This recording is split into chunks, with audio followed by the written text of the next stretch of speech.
In the last session, we were talking about how important the little things are that we do during the day, connecting with each other,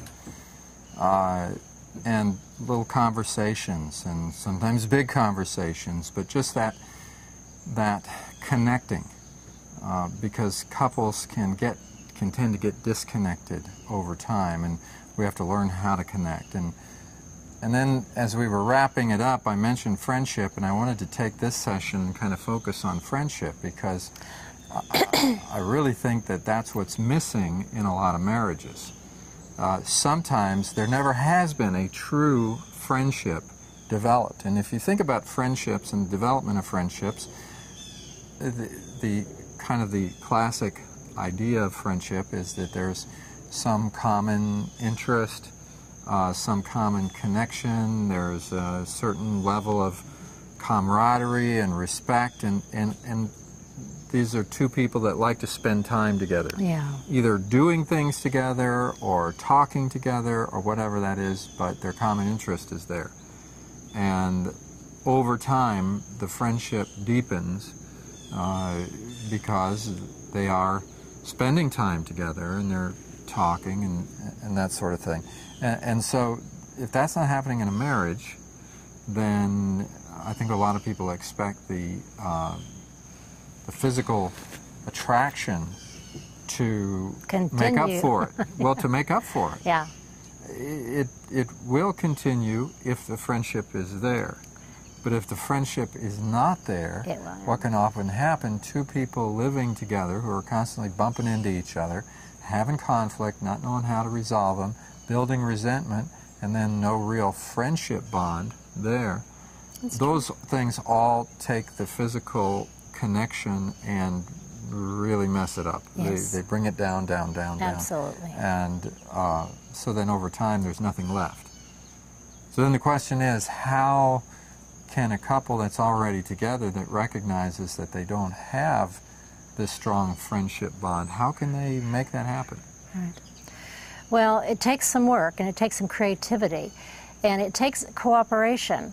You know, if you're, one of the most important things in a person that you marry is, are they reasonable? Are they logical? And I know that everybody, a lot of people, when they get married, they think the most important thing is, you know, how gorgeous this woman is or this guy is, and, you know, how popular we are, or whatever. But the most important thing, and bottom line in communication, is, are they reasonable? Can you talk to them? And so if you can't reason with the person, you can't start anything new. If they don't recognize the problem with you, and if they don't care enough, you have to have someone who cares enough as well to say, yeah, I see there's a problem. I see that we're growing distant, and I too don't want this to continue. So what can we do together? Can we maybe go bowling, for crying out loud? There are people who actually bowl together, or, you know, golf together, or take long walks, or just, you know, it doesn't have to be expensive. You know, even sitting down on the same couch, arm in arm, you know, cuddling, watching a movie together, eating popcorn, just so you're together, you know, and then of course having long conversations is wonderful, and having conversations about, you know, my dreams, what I would like to achieve in my life before I die, before I leave this earth, and, you know, listening to what your dreams are, and seeing how we can support one another in those dreams, you know. But you have to be creative. You have to have someone you can talk to, someone who also wants the same thing, and then I think it's possible. But if you have someone at home who's glued to the TV watching sports, you know, while, you know, you're not at all interested in what you've done all day, or what you're going to do, or what your job is about, what your life is about in general, and they won't talk to you, well, then you have an uphill battle on your hands. You really do. Yeah, I think a lot of couples have that uphill battle. Yeah. That's the problem. And to be able to change it is not easy, because habits have been developed and the habits are playing themselves out every day. Now we're trying to develop a friendship, and it means changing a lot of habits. Mm-hmm. I think it does require, I think what you said is important, talking about goals and dreams. Yes, dreams. You know, I think that's always a good place to start, is if you can find a way of just sitting down together and having, you know, some initial discussions about goals and dreams. that's a place where you can connect. Yeah. Well, it's a wonderful place to connect, because, you know, we all have dreams. And then, gosh, to go beyond that, and this is getting a little ahead of what we're talking about, but to support those goals and dreams. You know, if your wife, say your wife says, you know what, I've always wanted to be a writer, and there's this creative writing class at the high school, and I was thinking about going, it's a night class, I was thinking about going, you know, and taking the class. Would you mind watching the children on Wednesday night? And you know, for the husband to say, yes, you know, great, I'm glad, this is a fantastic interest, yeah, I'd be interested to read what you have, what you write, or, you know, keep me informed, yes, I'll be happy to watch the children. And, you know, my gosh, what a gift that is to her. She can go to her creative class, and then the next day when she's taking care of the children, she doesn't feel full of, you know, resentment and, you know, whatever. She feels supported.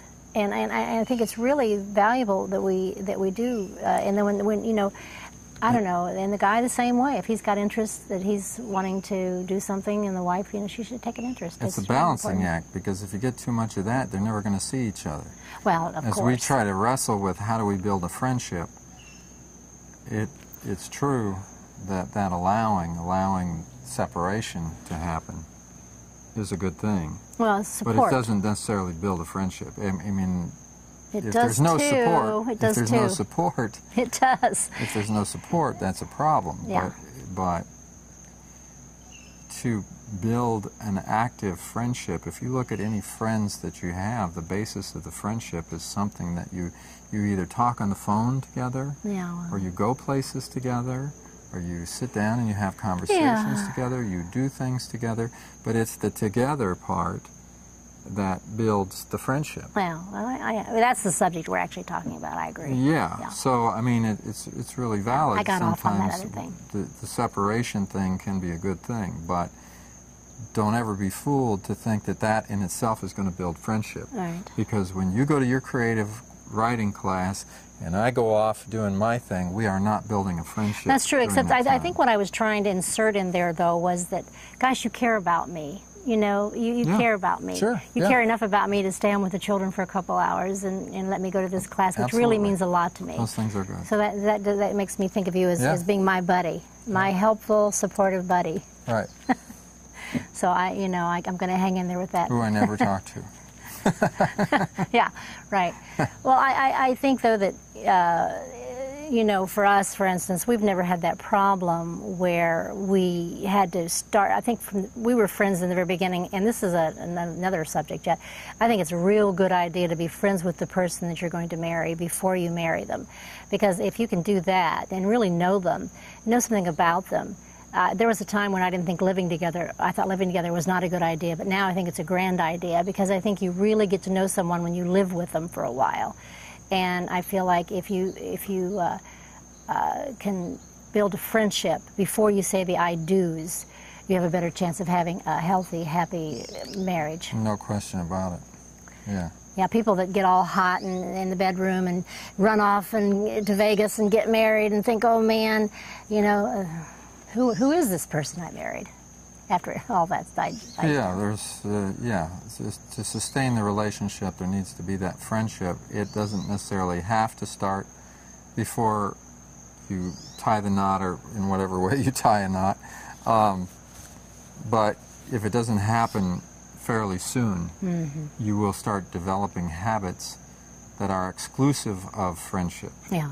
In other words, you learn how to live together without friendship. You learn how to live together and get your own interests explored and taken care of, your needs getting taken care of, in the absence of friendship. And it could sometimes seem pretty good because there's so much activity going on. In other words, I'm going with my golfing buddies and you're doing your things, and we're doing all these kinds of things. There's a lot of activity, we're getting along well, we're not...